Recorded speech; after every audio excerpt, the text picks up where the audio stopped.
Hello, you are listening to the OmniTalk Fast 5, brought to you in partnership with the A&M Consumer and Retail Group, Firework, SPS Commerce, and Sezzle.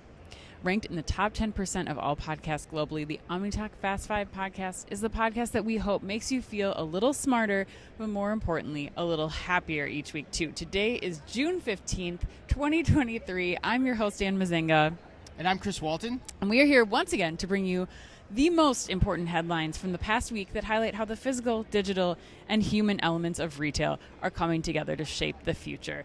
Chris, it's a road-weary It is a road-weary week. We're at Home Delivery World. If you notice the background noise here, we're at Home Delivery World. We have our own booth. Yes. Which is awesome. Thanks to MZ1. Home Delivery World. Yes. We're here courtesy of Open Force as well. Yes. We just got back from Rice. Yes. The it last was a 2 crazy days show. in Chicago. Yes. Yeah, it's a great show. We interviewed everybody from PepsiCo to General Mills. We had Carter Jensen back on the show. We had so many wonderful people who were joining us, and got to see a lot of hear a lot of conversation. Metaverse, man, people were talking about the metaverse like crazy at that show. Yeah, I was a little kind of like concerned about that actually. Like it was like a holdover from last year's like interesting content. We didn't get on the AI bandwagon maybe as much as we should have this year for that conference, but I don't know. It's kind of interesting. But Ann, I got some travel notes I need to share with you this morning to kick this off. Go for as it. we get our voices limbered up here before a day full of interviews. Yes. And panel moderation. We got 3 panels today and probably 5 or 6 interviews we're going to bring you guys. But I got a bug to pick with the hotels that put the towels over the toilets. That is a You have a bug or a bone to pick? A bone to pick. A bone to pick. A bug in my Okay. ear, a bug in my bonnet, whatever it is. A bee in your bonnet. A bee Yeah. in my bonnet, yes. Basically, you're just frustrated. Yeah, You I don't like that. I'm not a big fan of that. Why? What's wrong with that? It just doesn't feel like my bath. Things I put on myself after the bath should be above a toilet. I just don't like it. Oh, this is like getting back to your concerns about like poop spray, right? Like the spray after the toilets. Like you have this theory about like the spray coming out. What? This was like early in our partnership. No idea You gave me idea some what you're sort of talking about. We had some sort of discussion, and you shared this like data with me about how like the spray from the toilets when you flush them gives it's like off germ some central. sort of Yeah, it's germ central. Yes. But anyway, you had a bad shower experience this morning too. Why don't you My tell the shower audience was about just that? the ceiling in my shower is progressively leaking, so I just kind of had to do this weird like dart around the like dripping water remains from the person showering in the room above me that were falling on me in addition to the shower water. So things are going great, OmniTalk fans. Let me tell you, we are so ready for today. You know what I else can't I even noticed tell at you. the Philadelphia downtown Sheraton, Ann, which is where we're staying, the luxurious Philadelphia Yes, downtown Sheraton. yes. When your soap is called Gilchrist and Soames and it's in Yeah. a plastic bottle, Gilchrist and Soames really doesn't add anything for me. Like I'm not. Have you heard of that brand? I mean, only because we've stayed in the Sheratons or Marriotts or something before. But actually, I'm a big fan. The last 2 hotels we stayed in actually have the pumps instead of the bars of soap, and I'm a huge fan of the pumps You're a in fan both of the the pumps. shower and like especially for the hand soap. Yeah, Like for the I don't wanna- sustainability thing. But putting No, Gilchrist and just Soames, like disgusting. like the I hate bar ampersand soap. doesn't add anything to me for the brand. You know what I mean? The Soames, you'll be just fine with that's where I'm Gilchrist. going on. Yeah, just say soap. Oh my God. You know, I don't really care because that's what it is. Basically. Sure, it's just sure. bargain basement. We need to get this Soap. back on the rails. Yeah. All right, let's do this show. Today's Fast Five headlines are brought to you in partnership with our friends at Grocery Shop. Grocery Shop continues to expand their lineup of keynote speakers, announcing that CEOs from Kroger, Tropicana, Ahold Delhaize USA, and Eat the Change will all be taking the main stage this September. And what's even greater is that list, of course, is still growing. Awesome. Aside from their main stage keynotes, the rest of their speaker lineup is also a must-see. Make sure to check out their just-released agenda at groceryshop.com/agenda. That's groceryshop.com/agenda. And while you're there, make sure to grab your ticket to the event because ticket prices increase tomorrow, Ann. Oh man. At midnight, so don't delay. You got to go to that show. It's like one of our favorites. If not our 100%, favorite. it's Yeah, my favorite so for sure. fun. The grocery people are my people. You don't want to miss out on this one, folks, so get your ticket now. All right, in today's Fast Five headlines, we've got news on Stitch Fix naming Macy's Chief Digital Officer its new CEO. Walmart launching an internal generative AI testing tool. Overstock making a bid for Bed Bath & Beyond's assets. Uber rolling out not ride sharing, Ann, but car sharing. Yes. I know a story near and dear to your heart. But we begin today with news from Nike. That's right, Chris. So headline number 1, Nike is planning to return to DSW this fall. According to Retail Dive, the news comes just a week after Macy's announced that Nike would also return to, quote, key locations, end quote, and its website with apparel, bags, and gear. If you recall, Chris, Nike pulled back on its DSW partnership in 2021 as it pursued a more direct-to-consumer sales approach in which it also exited additional retailers like the aforementioned Macy's and Urban Outfitters. Urban Outfitters, yeah. I guess so, yeah. I guess it was, yeah. Well, despite requests, Nike did not respond to questions from Retail Dive about why it's returning to DSW and how this impacts its D2C strategy going forward. D2C. Chris, this is also the A&M put you on the spot We're question. going to get started here We're going to get started. We're amping up. Yes. All right. So A&M wants to know, Chris, is Nike's return to DSW and wholesale a short-term play to navigate slowing sales during recessionary times? Yeah. Or does this signal a flaw in their theory that a bigger D2C business will translate directly into higher margins for Nike? I'm going to go on I'm going to not pick either option A or B, Ann. Okay. I'm going to say it's neither. Oh, what do you think the reason is? I actually think this whole thing shows that Nike is playing an omni-channel giving a master class on omni-channel retailing. Okay, how come? Because if you look at the timing of this announcement, or the initial pullback, it's 2021. Yep. What's happening in 2021? The pandemic. Yep. So Nike knows they can pull back their wholesale distribution, reset their base without any comp risk in 2022 because they know all the sales are going to happen digitally. So they see what transpires in 2022, and then they go, okay, you know what? Now we know exactly where we need our wholesale distribution. Interesting. So we can be smart about the partners we pick. And the other aspect of that is, Macy's and DSW want them really badly. Yeah, for sure. After not having them for that past year. So that gives them negotiation leverage as well. So I think this is just a natural extension of a smart strategy from Nike from the get-go. It's brilliant. Brilliant in my mind. And the best part, Ann? The comp is already built into 2024 now. Like, they've got easy comp now going into 2024, which is huge. Right, yeah. That's really smart, Chris. I mean, I think that I hadn't considered that element of it, but I do think that, it's definitely makes sense in terms of, like, the motivations for the back and the forth, and they're Nike, so they can do this. Like, I think that's another thing that we don't talk about here is that this is a unique brand that's able to pull back and kind of hold all the cards, and not every brand is able to do this. I'm also curious, like, how much returns played into this, because when you look at Nike going direct to consumer, like, they don't have a lot of stores, and they, if you're a Nike member, you get free shipping and free returns. And in most cases, it's footwear. Like, they're not applying any, like, volumental technology right now to fit. So you're still ordering, 2-3 pairs of shoes and then shipping 2 or 1 or however many back. And I'm curious, like, that's not cheap, especially when you're talking about, big boxes and that kind of thing. We're at home delivery world. Like, that was the kind of thing that kind of came to mind. Yeah. And I think that also it's interesting to see, like, the categories that they're going into. So Macy's, they're just doing, like, apparel and footwear, which makes sense for the Macy's customer. I'm curious what the actual shoe, like, I think DSW is more appealing to me because it's a shoe play, not just an apparel play, which I think is a different case too. And one of the biggest complaints that I have, I think, from the Nike store experiences that I've had lately is that there's just not enough product on the floor to really have that full shoe shop experience, which you'll get at DSW too. Yeah, right. And you're kind of hitting at the point too, and that is kind of tongue-in-cheek in NM's question, I'm guessing too, like the more margin from DTC, that just doesn't exist. Right? Like, that's been proven out. You're not going to make more money just going direct to consumer versus the wholesale channel unless you've got something really, really cooking and smoking. So the return factor is probably a thing, and yes, that definitely helps ameliorate that issue. The other thing too is, like, all the overstock. Like, what are you doing with all the overstock that you don't sell? And to pull out of a player like DSW seems like a crazy play. Like, people are not shopping Nike's app or Nike.com the way that they are used to going in and getting the deals at, a DSW or even maybe a Macy's in some cases. And too. It's a different customer too, honestly. Like, they get let's be honest, they get the bargain basement Nikes for the most part. There's so, like, you're drops. hitting a different customer at a different price point than you are through your direct to consumer channels, most likely. Right. 100%. All right, headline number 2. This one's interesting. Stitch Fix has named a new CEO. Also said Stitch Fix, not Stitch Flicks. That sounds sexy. According to Retail Dive, again, Matt Baer, Macy's chief digital officer, will take over the CEO role at Stitch Fix from Katrina Lake on June 26th.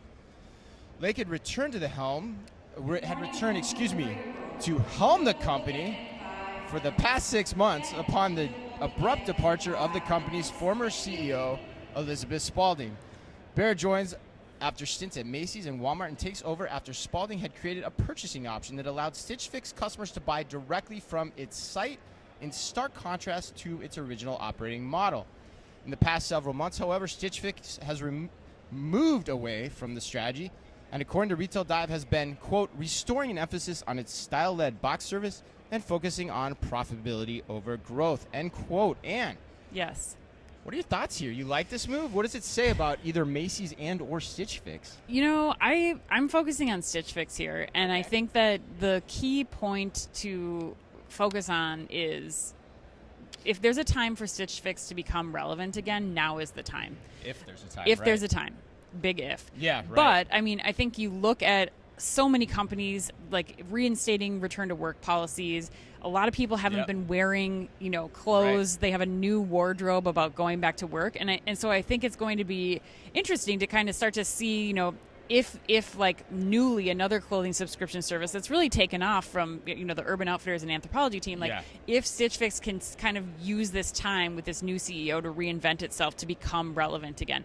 But I think that the key things here are going to be how they differentiate, how they do that. It's clearly not in selling the apparel like they thought, like they tried over the last few days. It's a marketplace. It's about figuring out the right mix of product and people, and I think like a partnership in this case might make sense for them to be doing. I actually even I would love if you could see Stitch Fix go and partner with somebody like a Farfetch, who's taking high end, some luxury goods and really kind of bringing that luxury consignment experience into a returnable, rewearable clothing experience to really kind of capture that niche, that especially that next generation customer that wants this quiet luxury experience but can't afford to get into that as an ownership stake. They can get into it as a rental stake. I think something like that could be really unique and inventive. I don't know that Macy's chief digital officer is going to be the one to come up with some of these ideas, but I'm curious what your thoughts are. Yeah, I don't know. Man, that's a crowded space. I don't know if I can buy into that. But my thoughts are a couple-fold on this.Ast of all, let's hit the Macy's side of this. To me, there's a lot of leadership change going on at Macy's now. Mm-hmm. You've got a new CEO coming on board. Yep. Because Jeff Gannett announced his retirement.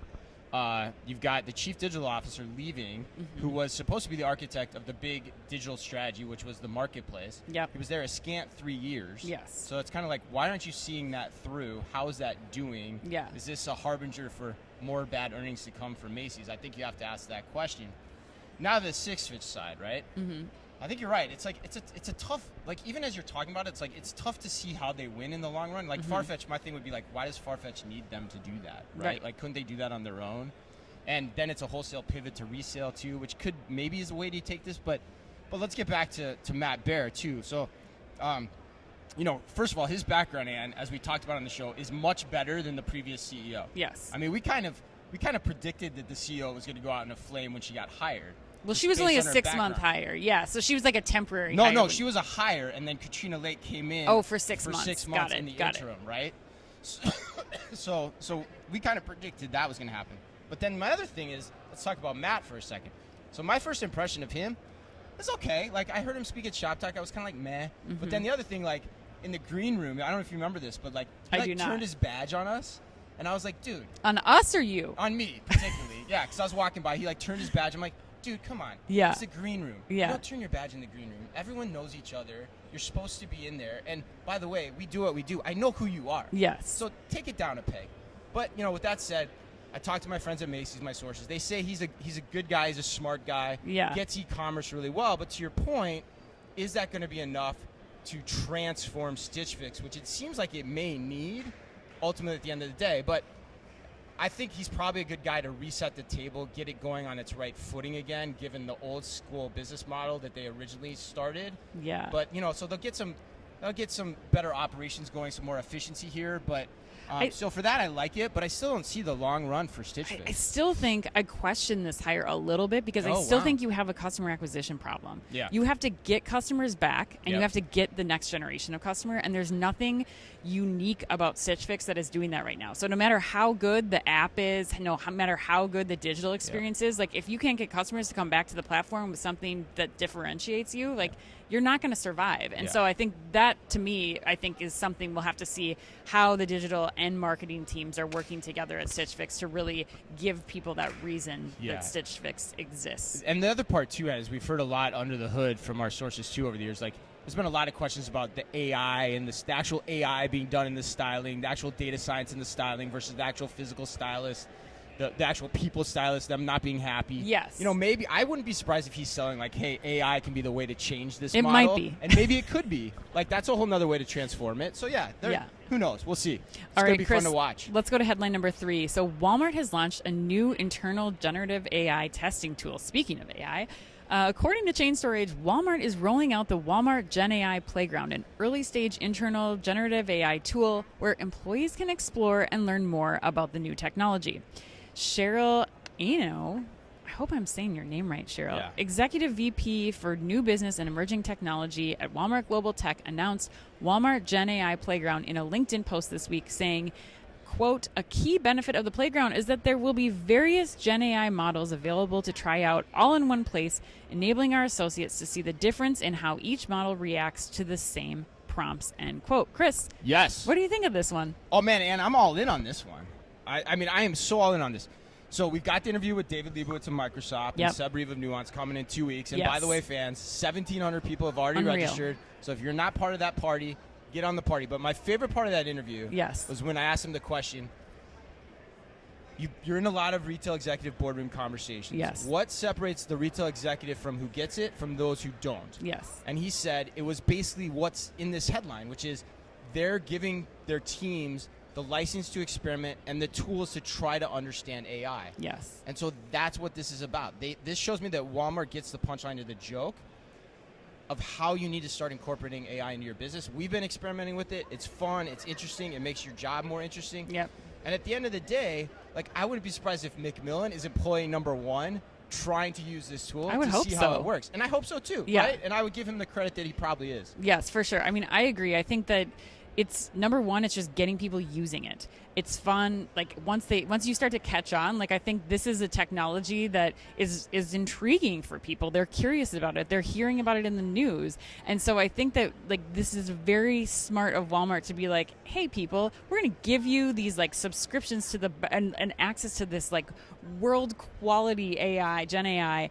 Now go see what you can do with it. And you know what? Who's gonna win from this is Walmart. Yeah, Walmart because is. Every idea, every process that every employee tries to make more efficient at Walmart using Gen AI, that's all Walmart IP. So they're basically paying their employees to, just test and create and come up with new things that will make the business run faster and will potentially save the business millions of dollars once they update their processes. Which is a great point. So for all those people listening to this, working in a retailer, thinking about dabbling with these tools, if you're the expert in your company at doing this, be very careful about how much you're doing it and how much you want to do it at that company, because there's a good chance you could spin out that tool and create a new business all by yourself before giving it over to your company like a Walmart, a Target, anything, and them taking all the value from it and you getting probably like a pat on the back at the end of the day. But then you have to be a tech hustler. Then you have to be like a tech vendor hustler. But hey. So are you ready for that challenge? That's the right. That's question. the big challenge, right?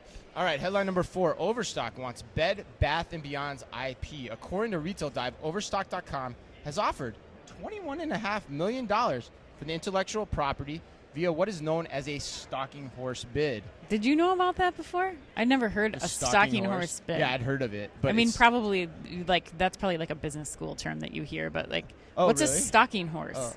Well, and it's funny you should ask, because a stalking horse bid means that Overstock's offer will set the minimum threshold for any additional bids.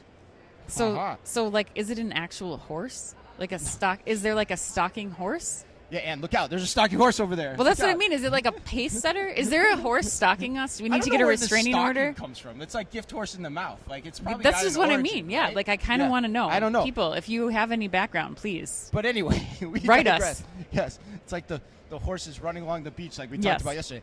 Overstock's offer sets the minimum threshold for any additional bids, which must be submitted by noon on Friday to the U.S. Bankruptcy Court for the District of New Jersey.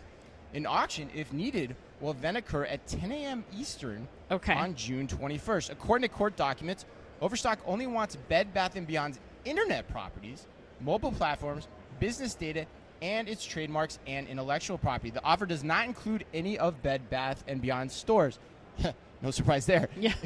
Is there a there with Overstock and Bed Bath, Ann? What do you think? You know, I do. I think if there's a player to come in and get the scraps, the table scraps from Bed Bath & Beyond, I think Overstock makes a ton of sense. I wonder how much business how much product they're already buying from Overstock, Bed Bath & Beyond already anyway.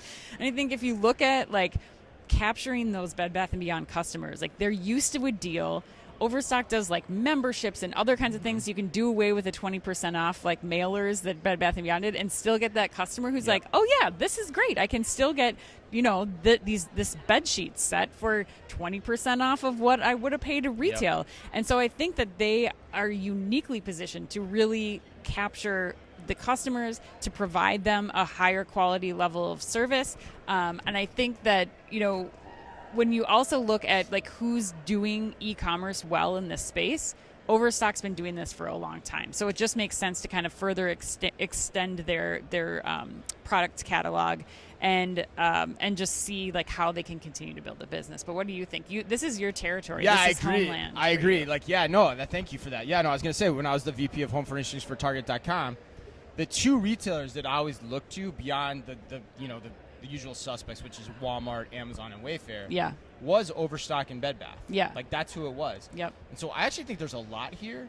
and particularly for $21.5 million, which isn't very much, the IP that I particularly like is the college business. Like, Bed Bath & Beyond knows how to do the college business well digitally. That's a great point. And so you could take that tech, figure out how to do it, market it in the same way. You could even stand up the same website for the most part, just keep running and operating the website.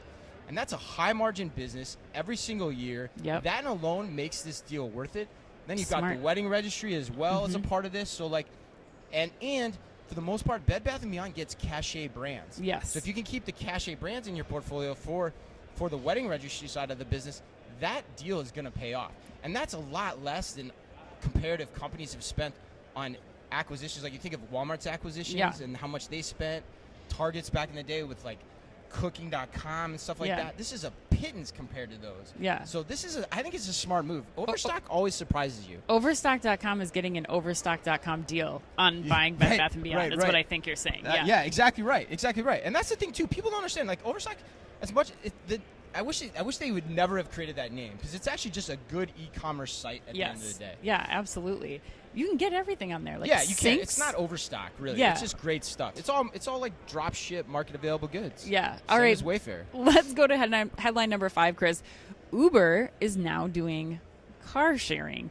Yes. According to Motor Incorporated, shout out, I think that might be the first time we have had a Motor Incorporated. First and last, I'm guessing, Ann. Maybe not. Yeah, maybe not. Maybe EV, not Motor Incorporated. EV's big. We could You see found this article. Where are you scanning Motor Incorporated, by I'm the way? I'm not scanning Motor Incorporated. Okay. This I heard on another business podcast. It's not in your regular routine to look up Motor Incorporated? Okay. Not yet. It came your way through like a service? Maybe, okay. Yes. All right. Okay, so Uber announced it will soon bring its car sharing service to North America after having offered it for a few months in Australia.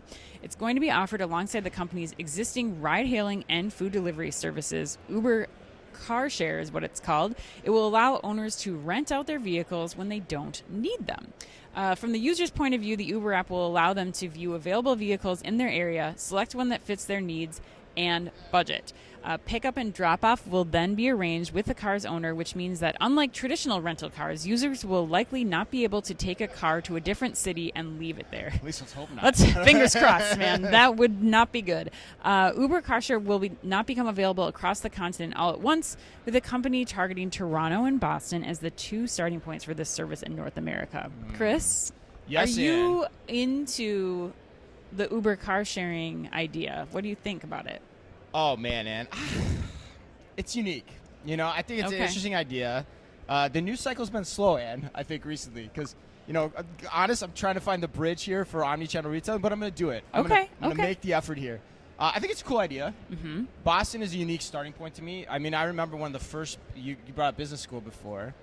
One of the first business school cases I ever read was on Zipcar, which was a car-sharing company that started in Boston. Yep. And it's a tough business model to make work. And so, again, to me, with that aside, the question is, what does it mean for commerce and retail? So I think the cool thing about this idea is that if it takes hold, it means more people have access to cars. Yes. More people have access to cars more cheaply, which means more people have disposable income, which means more people can get to places to shop and then spend more. So for that reason, I like it. I tied it together. Woo! Well, I think the difference between Zipcar and Uber car share, though, is that Zipcar were cars that were owned by Zipcar. Yes. So that's you're removing that major point of capital investment here. You are, you're leveraging what people have that's sitting in their driveways, which is sitting in their driveway at work. It's a good portion of the time. We've already seen companies do this well, like Turo, but I think the difference here with Turo is that that's a different app.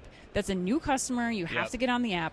And I think this move is brilliant for Uber. I do think there's some omnichannel tie-ins because I think about how much Uber has increased investment in their delivery, in their Uber Eats platform, they're in the ride-hailing platform, and you have people now already going to that app. I looked up, they have 130 million people have used Uber in the last month in the U.S. Yeah. Like, that's crazy. Right, that's nuts. So it's something that we're used to going to, and now we'll see car sharing as another option. Wow. I think there's huge benefits when you start to look at corporate visits too. Like, instead of going, we see so many people at the airport waiting for their Ubers last night. If you could just go into the parking lot and get a car right now instead of waiting for that Uber for 10 minutes, there's applications there. But finally, I think that the other application here that we aren't talking about is how Uber, as an Uber driver, you also have access to this. Right. So not only can you use this as a driver when the hours that you can work, but it's basically now allowing you as an Uber driver to monetize your car while you're not driving. Yeah. And so it's like what we've seen, with DoorDash and Uber trying to make these cars be on the road, doing things be as efficient as possible, be going as much as they can. Now you get full utilization of that vehicle for multiple drivers. Like you have always on. There's no friction now for the Uber driver. The other part of this too, Ann, that you made me think about, and then we can close it up, is this is going to make the labor shortage more challenging for retailers. Yeah. Because now I can potentially be a gig delivery driver without even owning my own car. Exactly. And that's crazy. Yeah. So that's going to make the workforce even more flexible. And it's all in one app. Wow. Yeah, that's big time. So retailers actually pay attention to this, because you could be working a lot harder to find that employee to stock your shelves and bring your customers out. But Uber is also doing white label delivery services for all these retailers. So now you, as a retailer, you have access to all of these drivers from a delivery standpoint, but you got nobody to work those stores. You don't. That's the issue. You don't. The stores are going to be the problem. Right. That's still the issue. All right, let's go to the lightning round. All right, Chris. Question number 1. This one made me chuckle out loud in the Publican restaurant. You wouldn't tell me what it was either. You were writing it in the airport restaurant, and you were laughing to yourself. Yes, because I wanted to do. There were so many ways I wanted to ask this question. I have no idea what you're going to ask. All right, so Google has now added a feature to Google Lens that will allow you to upload a photo of questionable areas of your skin, like moles, rashes, etc. It will do an image search then and try to help diagnose what's wrong with you based on that image of your skin. So basically, it's WebMD with images. How soon after trialing this can I expect to get a text from you in the ER? Are you there right now? Are you transporting yourself? Telling me that you have some sort of rare skin condition that you found on WebMD. The better question isn't if I'll end up in the ER, because maybe the technology works and it actually stops me from going to the ER, freaking out about something happening in my body. That's true. But the better question is, how quickly will I use this? Probably the same day it gets launched. Yes, right? Exactly. Exactly. Right. Question number 2. Krispy Kreme is looking for its first ever chief donut dreamer. And if given that job, what would be your day one agenda? Oh, man. So many things. I mean, taste testing. That would be my day one agenda would be we got to remove the lard aftertaste. How do you make this donuts be so irresistible to people? how many ways can we get donuts in people's mouths? But taste testing first. I would just taste test and strategy meeting. That would be your day Yes. one agenda. All right. And taste while strategizing. Taste while strategizing. Just Yeah. eat donuts all day. Oh my God, that sounds Feedback so amazing. donuts. Yeah. So amazing. I like that idea. All right, Chris. Westfield is exiting its famed San Francisco Center Mall. What is your favorite memory in man. or around that mall? I Oh, gave you the man. out here in case there's Wow. an Irish bar across the street that you There like to is. frequent. Johnny Foley's right up the street, so for sure that's one. Watched the World Cup 2002 there, and we actually got shut in there because you went there the night before. The game was at 4 a.m., so they had to close and couldn't let anyone out, and they couldn't serve any beer until 6 a.m. the next day, but I stayed there. So that's my favorite memory. Favorite memory of Westfield Mall was actually when we were running Store of the Future. Yeah. We went and checked it out. They had like some incubation lab kind of thing Yeah, going on the top floor. That was kind of Yeah. interesting. Yeah, that was cool. yeah, I mean, it was it kinda is cool. such a beautiful mall. I was really sad to Yeah. hear about this. The old the Gap flagship used to be across the street in the Flood building, which was super cool too, which is yeah. no longer there. So sad trip down memory lane you just gave me, Ann. Yeah, I'm All right, last sorry. one. Pat Sajak says he will retire from the Wheel of Fortune next year. What is your earliest Wheel of Fortune memory? Probably my grandpa talking about how he wanted to watch Vanna White. That's what he called Oh Wheel my of God, Fortune. really? He did not. It was like he was just so excited to watch Vanna. And I Vanna didn't is realize pretty that the awesome. show was Wheel of Fortune or anything. Like I remember sitting and watching with my very young, and my grandpa just Vanna White, man. He Just was liked all about watching her. return those letters? Yeah. Wow. Yes. Well, he's not the only one, Ann. Okay. There's many people across the She- country. she's that feel not the same way. retiring. She is not yet. She has not announced if she'll follow Oh my him gosh! I into feel like Pat and retirement. Vanna are like that's it. You got to go out with a. I'm surprised together, they didn't right? coordinate the announcement. Yeah, I really am. You know, who knows? You maybe- get yours, Vanna. Who knows? You get Maybe they don't yours. talk to You're each your other own anymore. woman. You I don't have need no Pat idea. Sajak. Yeah, right? Yeah. Yeah. No, you're that show. I thought the guess show you're the was right? Vanna White. Yeah, right. I mean, Right. go on with your bad Great self. point, yeah. Yes. All right, happy birthday today to Helen Hunt, Ice Cube, and to the woman who said, by the way, is there anyone on board who knows how to fly a plane? As Elaine Dickinson from Airplane about as deadpan and as well as anybody could, Ann, the great Joy Hegarty. And remember, if you can only read or listen to one retail blog in the business, make it OmniTalk. We are the only retail media outlet run by two former executives from a current top 10 U.S. retailer. Our Fast Five podcast is the quickest, fastest rundown of all the week's top news. And our twice-weekly newsletter tells you the top 5 things you need to know each day and also features special content exclusive to us, and we do it all just for you. And we try really hard to make it all fit within the preview pane of your inbox. You can sign up today at www.omnitalk.blog. Thanks as always for listening in. Please remember to like and leave us a review wherever you happen to listen to your podcasts or on YouTube. So until next time, and sorry everyone for the announcements going on overhead at the Home Delivery World Trade Show.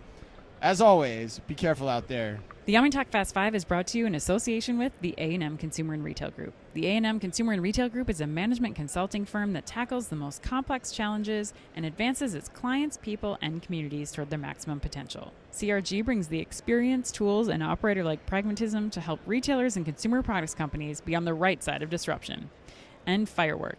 Firework is the largest video commerce solution built for the world's leading brands. They empower brands with shoppable and live stream video on their own websites where people like to shop. Put your commerce in motion with Firework. Find out more at firework.com. And SPS Commerce. SPS Commerce is redefining how businesses across the supply chain operate in an omnichannel world. Their experts, tech, and data work together to fuel your growth and deliver for your customers. To find out more, head to spscommerce.com. And finally, Sezzle. Sezzle is an innovative buy now, pay later solution that allows shoppers to split purchases into 4 interest-free payments over 6 weeks. To learn more, visit Sezzle.com.